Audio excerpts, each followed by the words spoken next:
नमस्कार, स्वागत है आपका मेरे channel Hindi by doctor Anamika में। और आज पत्र लेखन की श्रृंखला में आगे बढ़ते हुए हम अनौपचारिक पत्रों की बात करेंगे। लेकिन उससे पहले मेरे चैनल को सब्सक्राइब जरूर करें ताकि आपको सारी नोटिफिकेशंस मिलती रहे। ये मेरा आग्रह है और इससे मेरा उत्साह भी बढ़ेगा, तो इस काम को जरूर करें। आगे बढ़ते हैं तो अनौपचारिक पत्रों की बात करते हैं। औपचारिक पत्र और अनौपचारिक पत्र में बहुत हद तक जहाँ हम लेखन की बात करें तो समानताएं होती हैं। जैसे भाषा सरल होनी चाहिए, लिखावट स्पष्ट होनी चाहिए, विषय से संबंधित होना चाहिए। ये सारी बातें तो कमोवेश दोनों में एक ही बराबर होती हैं। प्रारूप का अंतर होता है और तथ्य का अंतर होता है। तो इस अंतर को हम आज अनौपचारिक पत्र के माध्यम से देखेंगे कि अनौपचारिक पत्र में नंबर पूरे से पूरे मिल जाए, इसके लिए हमें क्या करना चाहिए। अनौपचारिक पत्र वैसे पत्र होते हैं जो हमारे रिश्तेदारों को लिखे जाते हैं। नाते रिश्तेदार, चाहे वो सामाजिक हो या पारिवारिक हो, यानी मित्र, सगे संबंधियों, रिश्तेदारों को लिखे जाने वाले पत्र अनौपचारिक पत्र कहलाते हैं। ठीक है ना। तो हम रिश्तेदारों को लिखते हैं। यहाँ पर औपचारिकताएं नहीं होती हैं। आग्रह है, निवेदन है, कृपा की जाए, मंजूर की जाए, आभारी रहूँगा, ऐसे शब्दों की, ऐसी भाषा की यहाँ पर आवश्यकता नहीं होती। भाषा की इस औपचारिकता का निर्वाह यहाँ नहीं किया जाता है, इसीलिए इन पत्रों को अनौपचारिक पत्र कहा जाता है। जैसे अगर हमने प्रधानाचार्य को लिखा कि आप मेरी 2 दिन की छुट्टी मंजूर करेंगे तो मैं आपका आभारी रहूँगा, ठीक है ना। लेकिन अगर हमें पिता से 1000 रुपये चाहिए किसी पुस्तक को खरीदने के लिए, तो हम उन्हें ये नहीं लिखेंगे कि अगर आपने मुझे ये 1000 रुपये दिए पुस्तक खरीदने के लिए तो मैं आपका आभारी रहूँगा, ठीक है ना। तो इसी को कहते हैं औपचारिक और अनौपचारिक। वहाँ हमने कृपा, आभार जैसे शब्द व्यक्त किए थे, यहाँ नहीं है। आगे बढ़ते हैं। प्रारूप की बात करें तो उससे पहले मैं आपको ये बता दूं कि अंक योजना भी जो है ना, इन पत्रों की भी वही होती है जो औपचारिक पत्रों की होती है। यानी प्रारूप, तथ्य और भाषा, ठीक है ना। प्रारूप, तथ्य और भाषा 1, 3, 1, यही अंक योजना अनौपचारिक पत्रों में भी होती है। ये अनौपचारिक पत्र किसे लिखे जाते हैं? सगे संबंधियों और रिश्तेदारों को लिखे जाने वाले, सगे संबंधियों, मित्रों को लिखे जाने वाले पत्र, ठीक है ना। यहाँ पर औपचारिकता नहीं होती। मैंने आपको उदाहरण से दिखाया औपचारिक और अनौपचारिक क्या है। प्रारूप की बात करें तो थोड़ी बहुत असमानताओं के साथ प्रारूप भी लगभग वही होता है जो अनौपचारिक पत्रों का होता है। थोड़ा अंतर इसमें होता है, कैसे वो हम देखेंगे। यहाँ सबसे ऊपर प्रेषक का पता यहाँ भी होगा, सबसे ऊपर प्रेषक का पता, ठीक है ना। उससे नीचे तिथि होगी, प्रेषक का पता, फिर तिथि, और उसके बाद होगा हमारा संबोधन, जिसे हम पत्र लिख रहे हैं। फिर अभिवादन।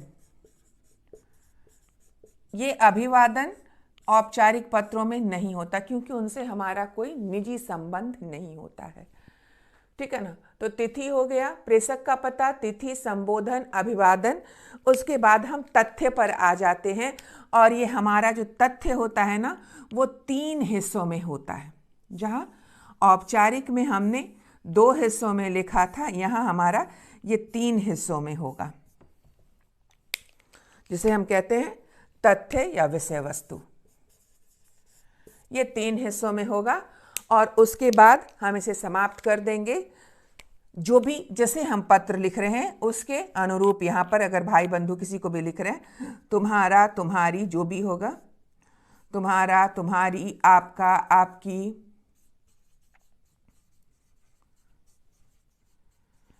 जिसे हम लिख रहे हैं उसके अनुरूप यहाँ पर लिखते हुए, और अगर कोई नाम दिया गया है तो वो नाम लिखेंगे, और अगर नाम नहीं दिया गया है तो फिर हम क, ख, ग, अ, ब, स को लिखेंगे। प्रेषक का पता, इसके लिए सबसे सुलभ और आसान तरीका, अगर कोई पता नहीं दिया गया है तो परीक्षा भवन, ठीक है ना। अब हम इसे यहाँ देख रहे हैं क्या हमें कहाँ लिखना है। तो अगर पता कोई नहीं दिया गया है तो सबसे आसान तरीका परीक्षा भवन, सेंडर्स एड्रेस के लिए, यानी प्रेषक का पता। तिथि जिस तारीख को हम लिख रहे हैं, मान लो हमने 20 जून को लिखा तो 20 जून 2022। अगर पिता को पत्र लिख रहे हैं तो संबोधन आदरणीय या हम पूज्य लिख सकते हैं, ठीक है ना। दोनों में से कोई एक ही लिखेंगे, पिता को या बड़ों, जिस बड़े को भी अगर जब भी हम लिखेंगे तो आदरणीय, पूज्य। और अगर महिला है हमारी, जैसे माता जी को लिख रहे हैं तो यहाँ पर वो स्त्रीलिंग हो जाएगा, आदरणीय, पूजनीय या पूज्या। फिर यथा योग्य अभिवादन हम देंगे, तो पिताजी को अगर हम लिख रहे हैं तो फिर हम यहाँ लिखेंगे सादर प्रणाम या चरण स्पर्श, प्रणाम, सादर प्रणाम, चरण स्पर्श। और इसके बाद हम पूर्ण विराम लिखेंगे, यानी हमने संबोधन को अभिवादन से पूर्ण कर दिया तो पूर्ण विराम देंगे। यहाँ कॉमा होगा, यहाँ पूर्ण विराम होगा, ठीक है ना। एंड आफ्टर दैट, उसके बाद संबोधन अभिवादन के बाद हम तथ्य पर आ जाते हैं। तो हमारा 3 हिस्सों में होता है। तो जो पहला हिस्सा होगा तथ्य का, वो होता है समाचारों का आदान प्रदान।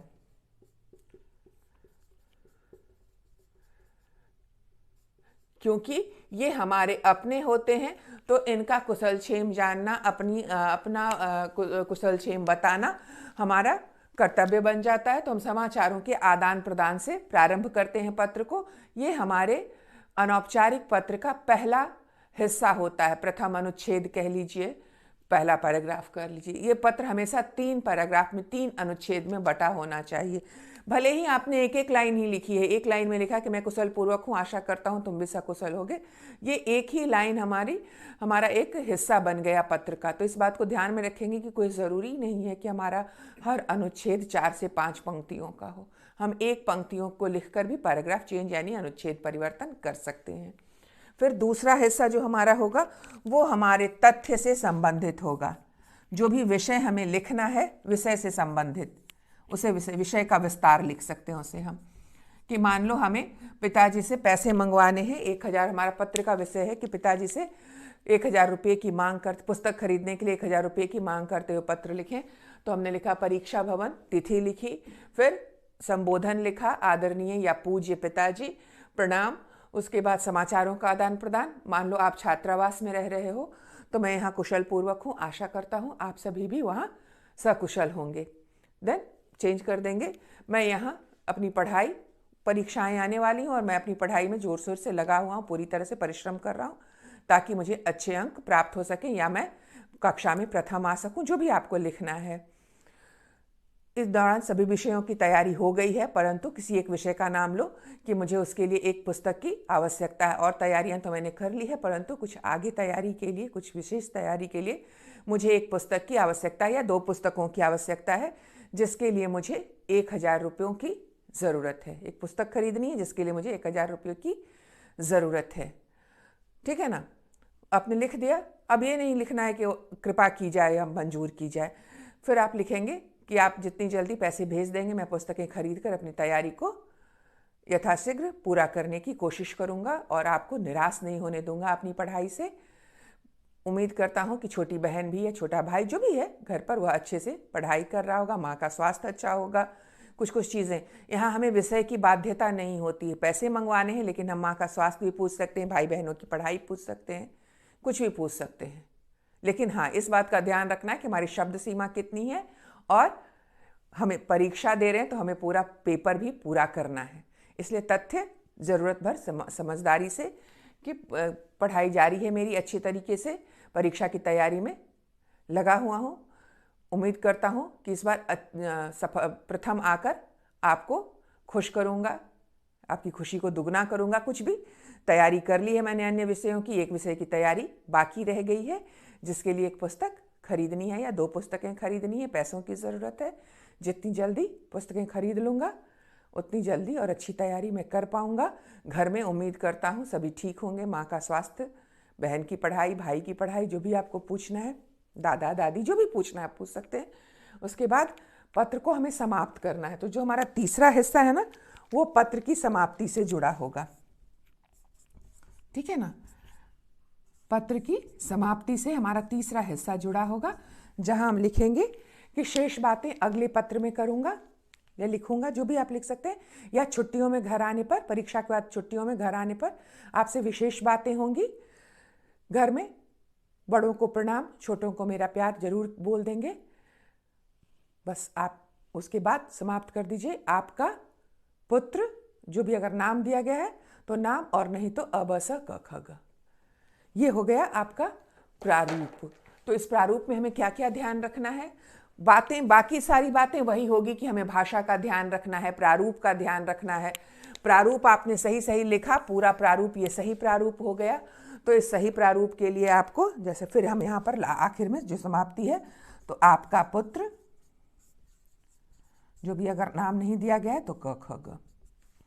ये हमारा पूरा पत्र हो गया। अगर इस प्रारूप में आपने पत्र लिखा तो आपको प्रारूप के अंक नहीं कटेंगे, क्योंकि हमारा प्रेषक का पता, तिथि, संबोधन, अभिवादन, ठीक है ना, तथ्य और समाप्ति, तो ये सारी चीज़ें यहाँ पर है। तो प्रारूप के अंक आपको मिल गए। और विषय पर आप बने हुए हैं, क्योंकि आपको 1000 रुपये मंगवाने थे पुस्तक खरीदने के लिए। ये चर्चा हमने यहाँ विषय में की है। तो वो हो गया हमारा जो हमारा तथ्य था वो 3 हिस्सों में बटा हुआ था, समाचारों का आदान प्रदान, विषय का विस्तार और पत्र की समाप्ति से। तो इस तरह से अगर आपने पत्र लिखा तो कोई संदेह नहीं है, जिसे हम कहते हैं निस्संदेह आपको पूरे अंक मिल जाएंगे, ठीक है ना। तो इस बात का ध्यान रखेंगे। आगे हम उदाहरणों के माध्यम से 2-3 उदाहरण लेकर, उदाहरणों के माध्यम से 1-2 पत्र यहाँ लिखते हुए आपको और क्लियर करते हैं कि किस तरह से आपके पत्र की भाषा होनी चाहिए, क्या तथ्य आपको प्रस्तुत करना है। तो हम आगे बढ़ते हैं पहले उदाहरण के तौर पर मैंने एक प्रश्न लिया है। आप गंगा छात्रावास के कमरा नंबर 173 में रहने वाली लेखा हैं। यानी आपको एक पता दिया गया है और एक नाम भी दिया गया है। माँ को अपनी प्रकाशित होने वाली रचना की सूचना देते हुए पत्र लिखें। हमें इस पत्र के प्रश्न में पता भी दिया गया है और एक नाम भी दिया गया है, तो हमें उस पता और नाम को इस्तेमाल करना है। अगर दिया गया है तो इस्तेमाल करना ज़रूरी है, अनिवार्य है, कंपलसरी जिसे आप कहते हैं। और अगर नहीं दिया गया है तो आप अपनी मर्जी से कोई भी नाम अ ब स क ख ग का इस्तेमाल कर सकते हैं।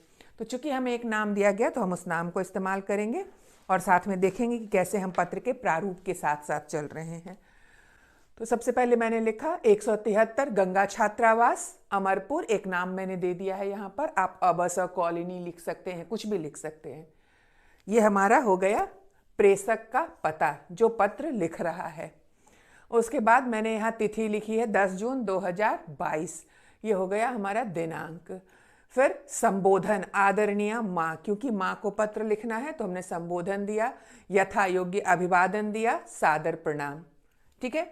तो ये प्रारूप के हम साथ चल रहे हैं। अब हम तथ्य की ओर आते हैं। हमारे तथ्य के लिए विषय दिया गया है कि अपनी प्रकाशित होने वाली रचना की सूचना देनी है।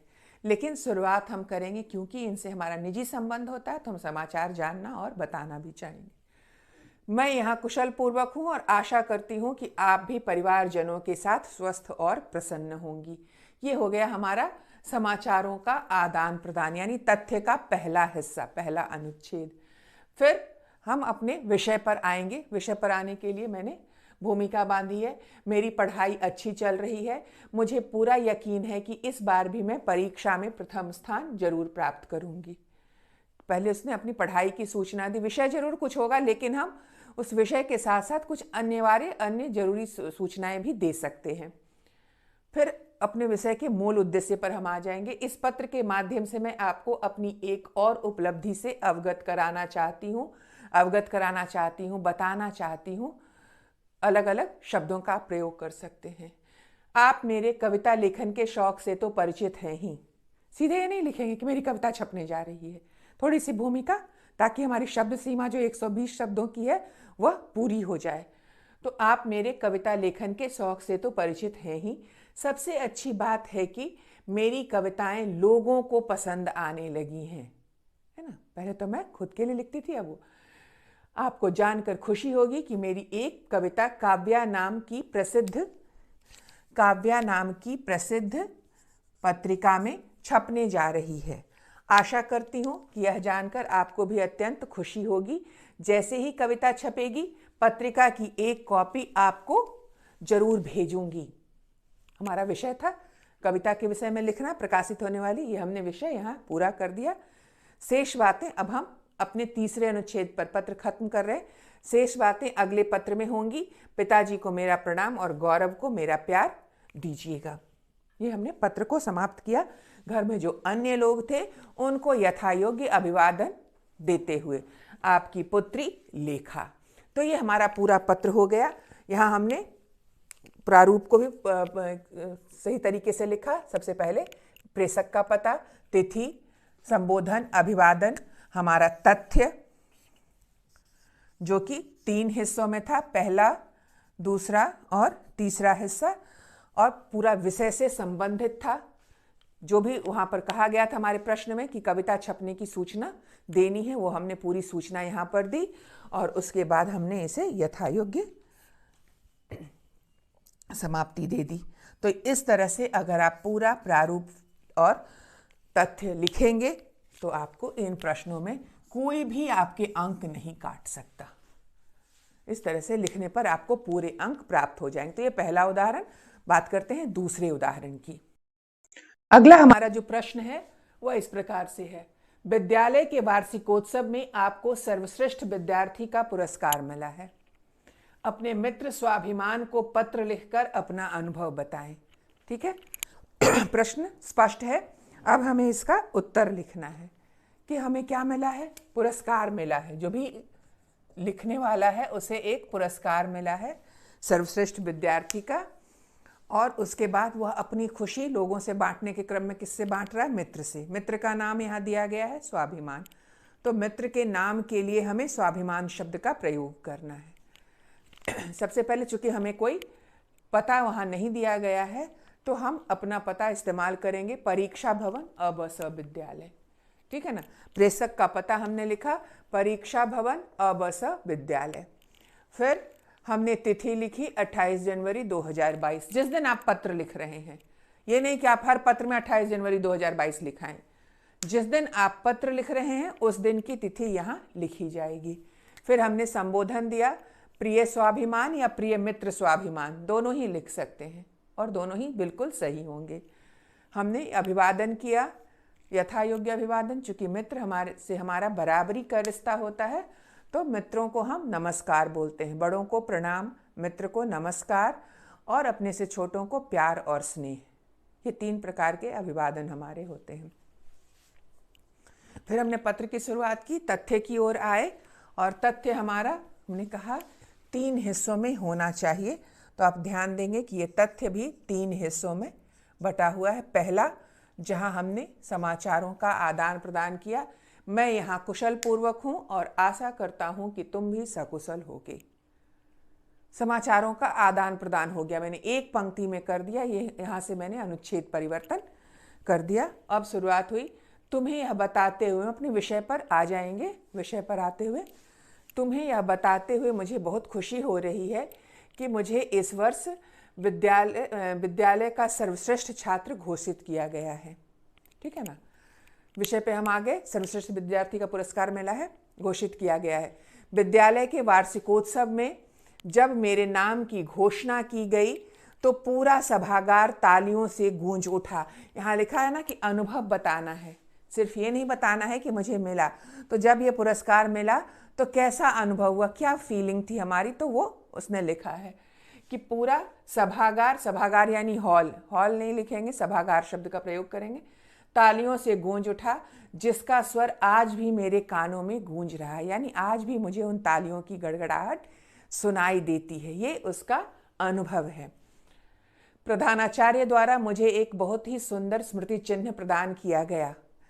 मित्रों ने मेरी सराहना की और विद्यालय के शिक्षकों ने भी मेरी पीठ थपथपाई, क्योंकि जब घोषित हुआ होगा उसका नाम तो सबों ने उसे सराहा होगा, उसकी प्रशंसा की होगी, तो ये सारे अनुभव वह वहाँ शेयर कर रहा, लिख रहा है। ठीक है। इस प्यार और सम्मान को पाकर मैं फूला नहीं समा रहा था, बस एक तुम्हारी कमी खल रही थी। क्योंकि यह मित्र वहाँ नहीं था तो हमने इसे अपने विषय में जोड़ दिया कि उसकी कमी उसे खल रही थी, क्योंकि वो उसका बहुत ही प्रिय मित्र होगा, तभी तो ऐसी सूचना दे रहा है। तुम्हारी कमी खल रही थी, काश इस अवसर पर तुम मेरे साथ होते, तब मेरी खुशी दोगुनी हो जाती। यानी तुम्हारे नहीं होने का मुझे अफसोस था, यह भी उसका अनुभव था, तो हमने अनुभव में उसे भी स्थान दे दिया।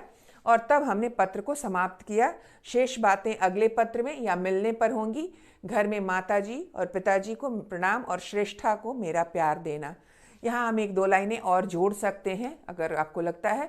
उम्मीद करता हूँ तुम्हारी पढ़ाई अच्छी चल रही होगी और तुम भी मुझे कोई ऐसी अच्छी खबर जल्दी ही सुनाओगे। तो इस तरह की बात भी हम वहाँ लिख सकते हैं, ठीक है ना। और तब तुम्हारा मित्र, चूंकि नाम नहीं दिया गया था कि लिखने वाला कौन है, तो हमने क ख ग का इस्तेमाल कर लिया। तो इस तरह से ये पत्र अगर आपने लिखा कि हमारा तथ्य हो गया, सारी चीज़ें हो गई ना, ये हमारा हो गया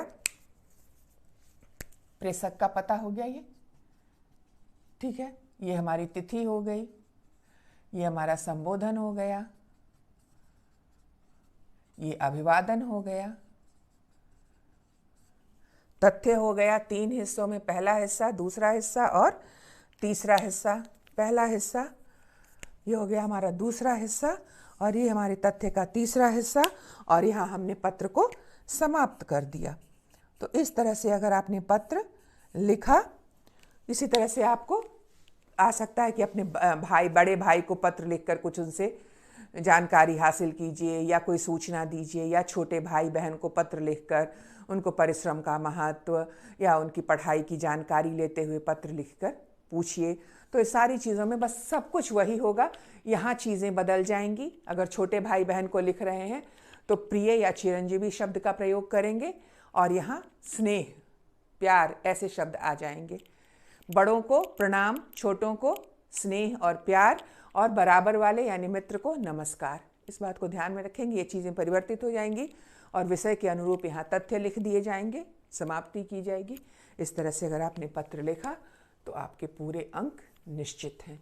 यहाँ पर कोई आपके अंक नहीं काट सकता है। बस आपको ध्यान रखना है कि पत्र किसे लिखना है। पत्र के प्रश्न को पहले ध्यान से पढ़ेंगे कि वहाँ हमें कोई नाम या कोई पता तो नहीं दिया गया है। अगर दिया गया है तो उसे इस्तेमाल करना है, नहीं दिया गया है तो आप अपना पता बना लेंगे। परीक्षा भवन, अबस विद्यालय, क ख ग नाम दिया गया है तो उसे इस्तेमाल करेंगे। फिर आप विषय को ध्यान से देखेंगे कि उसमें क्या लिखने को कहा जा रहा है, कौन सी बात बताने को कहा जा रहा है और किसे लिखने को कहा जा रहा है।